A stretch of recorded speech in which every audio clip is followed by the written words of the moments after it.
नमस्ते। आज हम बात करने वाले हैं एक ऐसी कह सकते हैं खामोश सुपर पावर के बारे में जो हमारी जिंदगी की चुनौतियों को देखने का नजरिया ही बदल सकती है, और वो है रिएक्ट ना करने की ताकत। तो चलिए शुरू करते हैं एक सवाल से, और फिर हम समझेंगे उस ऑटोमेटिक ट्रैप को जिसमें हमारा दिमाग अक्सर फंस जाता है। तो बात करते हैं इस ऑटोमेटिक रिएक्शन ट्रैप की। मतलब ऐसा होता क्यों है कि हम बिना सोचे समझे ही रिएक्ट कर देते हैं? चलिए इसी सवाल का जवाब ढूंढते हैं। ये सब शुरू होता है हमारी बायोलॉजी से। हमारे दिमाग में ना एक बहुत पुराना अलार्म सिस्टम फिट है, जो आज के दौर के स्ट्रेस को, जैसे किसी की कड़वी बात को भी एक शारीरिक खतरे की तरह देखता है और तुरंत या तो लड़ने या फिर भागने वाले मोड में चला जाता है। पर देखिए, ये सिर्फ बायोलॉजी की बात नहीं है। इसमें हमारा ईगो, हमारा अहंकार और हमारे पुराने तजुर्बे, ये सब मिलकर एक ऐसा कॉम्बिनेशन बना देते हैं जो इन ऑटोमेटिक रिएक्शंस को और भड़का देता है। अच्छा, तो अब ये समझते हैं कि जब हम इस तरह इम्पल्सिवली रिएक्ट करते हैं तो इसकी हमें कीमत क्या चुकानी पड़ती है, एक छिपी हुई कीमत। अक्सर होता क्या है कि गुस्से में पलटकर कुछ बोल देने से जो एक पल की तसल्ली मिलती है ना, उसकी कीमत हमें बहुत बाद तक, लंबे समय तक चुकानी पड़ती है।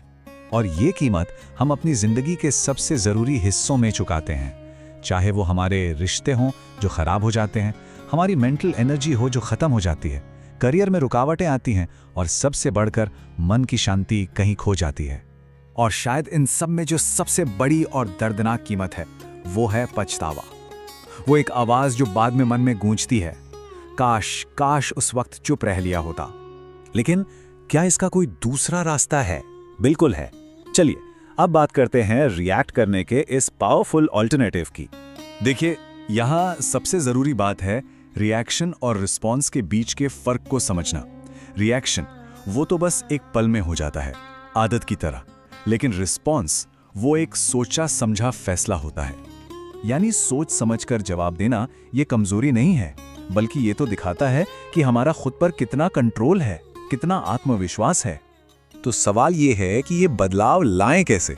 इसके लिए एक बहुत ही सिंपल लेकिन कमाल की टेक्निक है, और इसकी शुरुआत होती है अवेयरनेस से, मतलब जागरूकता से। इसे एक कहानी से समझते हैं। नेहा, जो एक मार्केटिंग मैनेजर है, एक मीटिंग में सबके सामने उसे किसी ने क्रिटिसाइज किया। अब उसका पहला मन तो यही किया कि पलटकर जवाब दे, लेकिन उसने ऐसा नहीं किया। उसने रुकने का फैसला किया। नेहा ने ठीक यही पॉज टेक्निक इस्तेमाल की। वो रुकी, उसने अपने गुस्से को महसूस किया, समझा कि ये क्यों हो रहा है, फिर सिचुएशन से थोड़ा दिमागी तौर पर पीछे हटी और फिर फैसला किया। और आखिर में उसने इतने शांत और प्रोफेशनल तरीके से जवाब दिया कि उसकी इज्जत और बढ़ गई। तो ये पॉज टेक्निक तो पहला कदम है। असली मकसद तो है अंदर से एक स्थायी मजबूती बनाना। मतलब हमारा लक्ष्य है कि मन को एक उछलते कूदते बंदर की तरह होने से रोकना, जो हर चीज पर तुरंत उछल पड़ता है, और उसे एक शांत झील जैसा बनाना है। एक ऐसी झील जो दुनिया को बिल्कुल वैसा ही दिखाए जैसी वो है, बिना किसी लहर के। और इस अंदरूनी शांति को अपनी आदत बनाने के लिए रोज कुछ आसान सी प्रैक्टिस की जा सकती है, और ये प्रैक्टिस वाकई काम करती हैं। जैसे विक्रम की कहानी है। जब उसके कजन्स उसे ताने मार रहे थे, तो उसने इन्हीं प्रैक्टिस की मदद से खुद को शांत रखा, मुस्कुराता रहा, और एक तनाव वाली सिचुएशन को उसने अपनी समझदारी से हैंडल कर लिया। तो जो सबसे बड़ी सीख है वो ये है कि जिस पल हम अपने रिएक्शन को सिर्फ देख लेते हैं, हम उससे आजाद हो जाते हैं। तो आखिर में सवाल बस इतना सा है, कंट्रोल किसके हाथ में है, हमारी भावनाओं के या हमारे? देखिए, जब हम रिएक्ट ना करने का फैसला करते हैं तो हम वो पावर वापस अपने हाथ में ले लेते हैं।